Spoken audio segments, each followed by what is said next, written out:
Very welcome back to the DFS Fantasy NASCAR picks. I'm Mr. Megro with 31.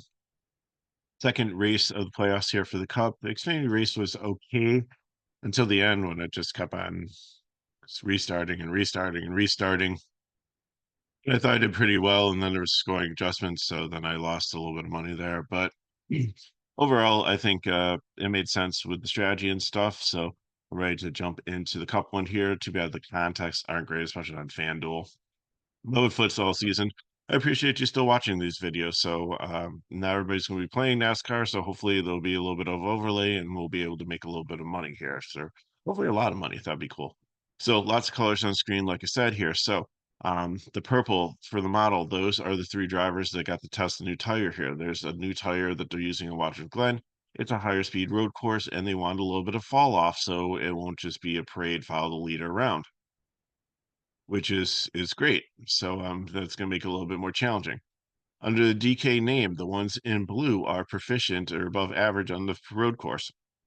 The ones in brown are drivers that are usually brought in specifically to run road courses as kind of ringers. Now, you see that more in the lower series than up here, and not necessarily mean that these guys are like when ringers just come in like Boris said, they're head and shoulders above the rest of the field, but they are pretty decent on road courses. And if you look in the start category, Joey Logano is locked in the playoffs. That's why he's got blue.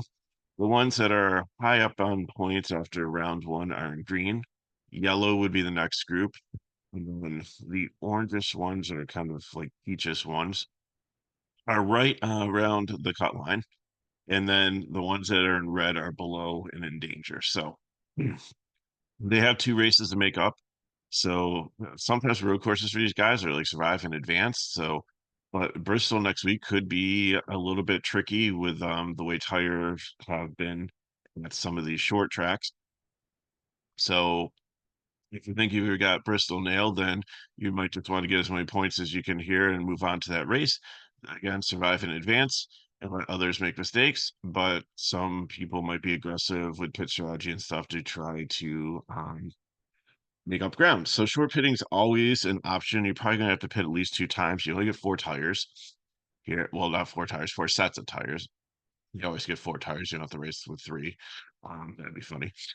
But anyways, so with that, you're going to have some really good strategy here. Again, it's only usually a two-stop race. You're probably going to want to bank those tires for later on. It's like Xfinity, if it's going to be like overtime after overtime after overtime, it's going to give you an advantage. And short pitting might give you some track position, but depending on how the fall off is, or if you can get the tires cool down, because when they get hot, they really lose the grip and you really lose your speed. And we saw that in practice. I'm not gonna throw practice data up because they did the A and B thing again, and it just really kind of annoys me a little bit because some of them go out on a green racetrack and some will go out with like rubber down. So you really want to make sure that you are definitely in one of the other groups. So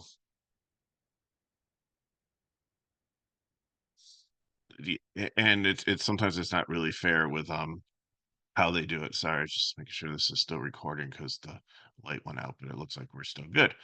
Or I'm just talking to myself. We'll see what happens. Uh so let's just start at the top. Ross Chastain is not in the playoffs. He did get the pole and looked pretty good out there and did have a chance to test the tire. So there's no dominators in this one. You don't run enough laps. So the dominators I listed are ones that I think could like go out and win this race. So I think Chastain really has nothing to lose here. It's all about the win. So everything he doesn't have to stay out for stage points. He can do whatever, switch up his strategy. And I think that he's in a really good spot here. Truex on the other side has been a good course racer, but he is kind of in deficit for points, so he's going to need to go out there and get the stage points and then hit, which might cause him to lose track position. So I don't know if his finishing upside is that good. Shane Van Gisbergen has been dominant in Xfinity race on these road courses. I just had a mistake speeding in pit row. He probably could have won four in a row yesterday. He had the car for it. And here I think that, he had some experience. It's a different car, but I think he's fine in this one. I think he'll be highly owned, but I think a GPP for me because I don't know. It's a lot of risk playing this guy starting at third, cash only his second time and his first time in the Cup car. I mean, obviously he did well and got up here and qualified in the third place position. But I really think that again, I'm going to play him in GPPs. I like the play. I just don't love it enough to want to go out there and play him in cash builds. Now he did have some good speed and good fall off in practice, but again, I think he's kind of a wild card. Bowman did not look great in practice. He put out a good qualifying lap, so and he's kind of in the yellow for points. So I think that he's going to be playing for points, but I think his fall off's not going to be um, something that's going to keep him in the top five here. Dendrick's the same thing I worry about. Nothing in practice really showed me that he can be able to maintain this. AJ Allmendinger, it's kind of weird that they gave Shane Van Gisberger the 16 and Allmendinger the 13. Now, a couple things here. Maybe, the torch has been passed and Shane Van Gisbergen is going to be the next generation of road course drivers. And AJ's kind of stepped back a little bit. And, it's the so they give Van Gisbergen the better car because they think it was a better shot of winning. Or it could be a case where the 16 is raced all year long and 13 hasn't, and they thought that Allmendinger, having more experience here, had a better chance to qualify it. And we'll put Van Ginsbergen in the 16 because that car is going to automatically qualify. Um, but there's only 38 drivers, so that might not be the case. Sometimes if you have more than that and somebody's not going to make it into the field, you'll see that. So I don't know what's up with it, but AJ's always been good here. He's not racing for anything. So I think he can be sneaky one to win this race. Joey Logano already locked in. All he has to do is go for the win. Yes, stage points help in the playoffs for the next round too, but the win was enough to help him chase this next win. He was able to test the tire here, looked good. I think he's going to have low ownership because people are going to look at him and look at some of the other plays and think he's starting too far forward. But don't sleep on him. I think that he's one that you want to consider in some GPP lineups. Daniel Suarez hasn't really been good on road courses this season, even though his teammate got to uh, test the tire and Chastain and did well, and Flores must have good notes to qualify eighth here. I didn't see anything in practice that really screams success, so GPP for me. No, Gregson, the same thing. He had a little bit of speed here in practice, but and has been good on road courses and tire wear in Xfinity. So, but I don't think there's as much upside as I like. I like the price tag here. And if I land on him, I land on him, but I think I'd rather drop down to like play Bubba Wallace or Justin Haley or on 500 more like Todd Gillian, who have much more place differential because that's what I'm really going for here. 1 to 2 cars in the top 10, and everybody else is going to be a place differential play potentially. Or I might just go all place differential because again, you want finishing position and fast laps, and laps ladder really mean nothing here. Michael McDowell, love him on road courses. Again, he's just outperforming like what he should be with like Ford and like the team and everything abandoning him because he's moving on. But I think that he has a shot to win this one, so he's going to be my first 50K driver today. William Byron, he won this race last year. I think he's going to be very popular. Don't love the price tag. He's good on points. His stage points still help, but if he can shoot for the win here, he can. And it was their pitch strategy last year that won the race for them, and I expect nothing less than that today to get out there and run a good race and have a good finish. So I'm okay playing him in cash. Briscoe GPP's got a lot of work to make up, so it could be a wild card here, but I think he could swing and miss it just as easily. So GPP, Kyle Busch, I've been playing him just because I know he's pressing for that win, but I just don't think this is the course track that he's going to get on. GPP, I'm not going to completely write him off as a fade, but just because I think that he can do some creative things and he has a ton of experience on this track and understands it, and is a good road course driver, but today for me. Chase Elliott, I think all the Hendrick cars are really good here. I think he, besides, like I said, Bowman's a little suspect with fourth. It's more his starting position that has me off him in cash than anything else. Elliott has some work to do, and I think that, if he gets up there in the top 10, he might go for stage points, but if he can't, then I think he's a very strong cash play. Ty Gibbs is a 50K one here. He is, has, even more work to do than Elliott. He's close to the bubble, but Ty Gibbs is very good on road courses, even though I don't think people are gonna look at his practice data and, like, not see anything really pop out, but did well in the Xfinity race yesterday. I think he ran out of gas at one point. That wasn't his fault. I mean, they were all pushing it. His car just didn't make it, but I think that he is one that, can definitely get up into the top 10. Tyler Reddick, his first prime play here, runs really well on tire wear tracks, runs really well on road courses, has done really well this season, is in great form, and he did the tire wear test here, so he's perfect storm of like you got to play this guy. Christopher Bell is hit or miss on road course. I think he'll be highly owned, but he's a good spot for points, and I think he's just a GPP for me. I did not see anything in practice that made me want to lock him into a cash play. LaJoy, I think you can play in cash. I think he's stay in the top 20. He does really well. Usually, I can't give him the blue just quite yet, but I feel solid enough with him at this price point to be able to stay in the top 25 and do what he needs just to have the floor for cash. Zane Smith, same thing, but he was really good in the truck series, and I think he can move up a little bit. And that if he just holds this position or maybe advances a little bit, I think he can be a solid play for your 50K lineup. Kyle Larson, I think, is gonna be very chalky. He looked really good in practice, but then, his qualifying lap just got a little bit loose and qualified 20th. Got a ton of upside. I think he'll be up there in the top 10 before the end of the day. So I think he's definitely one to consider in cash. Ryan Priest, GPP, I think he's going backwards. Denny Hamlin is not great on road courses or here. But he's got a lot of work to do because he could be on the outside looking in at Bristol next week and have kind of a must-win situation to make the continue out of the playoffs, which is kind of shocking for this team. So I think he's gonna be very popular. I love the price tag because he's usually up there in the 10K range with Larson, and I think that's a testament to how bad he's been on road courses in this next gen car. So I think there's a lot of upside here and some floor starting 22nd. So not a prime play, but I think he's a solid cash fill if you can get to him. Uh, Austin Dillon, it's fade for me. Has shown nothing on road courses anytime recently.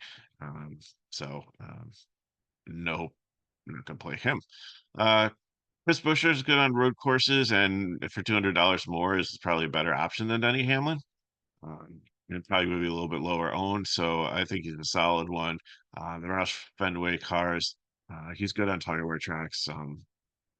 He's always been good on like Homestead, and we just talked about a couple weeks ago on tire wear tracks. So he's definitely if managing tires is the name of the game, that's going to help him. And he's been pretty good at road courses too. So I like those two things. Starting position again, I toyed with him being a prime play, but I like kind of the other guys a little bit better. But I think that he's a solid cash play. Jones is a no for me. Stenhouse has been good on road courses, but I really didn't see anything in practice that made me say he stands out. Hemrick, I think, is going backwards. Brad Kozlowski is another great tire wear one. He's struggled on road courses a little bit, but he's not a 28th place car. I think you can get him in the top 20, maybe in the top 15. So he's going to be the prime play here, and you're saving 1,300 from like Briscoe and Busher and Hamlin. Bolsonaro is going to be a fade. Like he was almost one of the slowest cars in practice. Qualified a little bit better than that, but nothing really shows me a ton of upside there. Blaney is not really been great at road courses, but again, his Logano got the test of tires, so hopefully that thing's got put on to Penske. Penske's had some speed on road courses, and he's got definitely some place differential where he can't hurt you. He's in a good position, so like he doesn't really need to go for like stage points, but I think that he definitely is not a 30th place car and definitely has a lot of floor and a lot of upside. Raspberry is a fade, did look good there. There's really nothing that stood out that says it makes me want to play him. So many other plays around this area that okay, just a little bit more, I'm gonna be able to get a better driver. Bubba Wallace, I like the upside here, starting at again not the most proficient road course driver, but not a 32nd place road course driver. So I think that he has some opportunity to move up at 6,600 is a nice price tag. Harrison Burton, not going to give him a fade. He needs to do a lot here to make it into the next round. So pitch strategy and stuff could be a little bit of a wild card here and do well, but it is Harrison Burton at the end of the day, and I think he could find a gravel pit. Um, it might be the first one out of the race. One, Pablo Montoya. Juan, I miss you, man. I believe he's the one that ran into the jet dryer and blew it up in Daytona a couple years, or maybe almost like 10 years ago now. Check that video out on YouTube. Absolutely wild. But great to see him back up in the Cup Series. I've always been good at road courses. So I think that definitely someone to consider in cash games if you can get into this range. I like Busher for $300 more. I like Hamlin. But if you want a little bit more place differential, a little bit more safety, a little bit more floor with an experienced guy that's pretty good at driving at road courses, then he is definitely one to look at. And his practice speeds actually look pretty good. He just didn't do well in the qualifying laps, so I think he's got a ton of upside here. Jenna Nemechek, I mean, I took blew away from him. He was good in like the Truck Series and Xfinity at times at road courses, but his numbers have just been abysmal here. So GPP for me, I know there's some upside with his starting position, but so many other great plays around him, like Justin Haley. I know he's a little bit more than just than John Hunter Nemechek, but he is had had a chance, I believe, to study under AJ Allmendinger because I think he was in the Collie car last year, and he's learned a lot from him. And his road course, ever since he had some time with AJ Allmendinger, has really improved. So he's always a prime play for me here, especially starting down here. I think that he's got a ton of upside at his price point starting 36. Gillian and Growler, I think, also have some upside. They're both good road course drivers. They didn't show a lot in practice, but both are decent with tire wear and fall off. And I think that they'll be able to definitely move up through this field and and get some place differential. And at their price tag, they make great cash piling. So I got for you from a question, put a chat below. Hit me at Megaro31 on Twitter /X. If you want more information on FSI DFS, I keep on saying this is the perfect day to come join us. Our pricing page is in the link to the video. $6 gets you all the sports all day long today. It's a great price to be able to play everything. It's a great day to use your Crown Boost. And if your videos help, thank you so much for still watching during football season. I know there's so much fall off, but I still appreciate your viewership. But if these videos help, like, subscribe, share with friends. So I will see you next week for Bristol. It's a kind of goofy. It's going to be a Friday night race, and I think all the series are playing. So it's gonna be Thursday night for trucks, I believe, Friday night for Xfinity, and Saturday night for Cups. So the videos will be a day early. So another reason to subscribe to our channel so you know when the videos are coming out. So thanks for watching. Hope your weekend ends with green screens and you had an amazing one. I'll see you next time.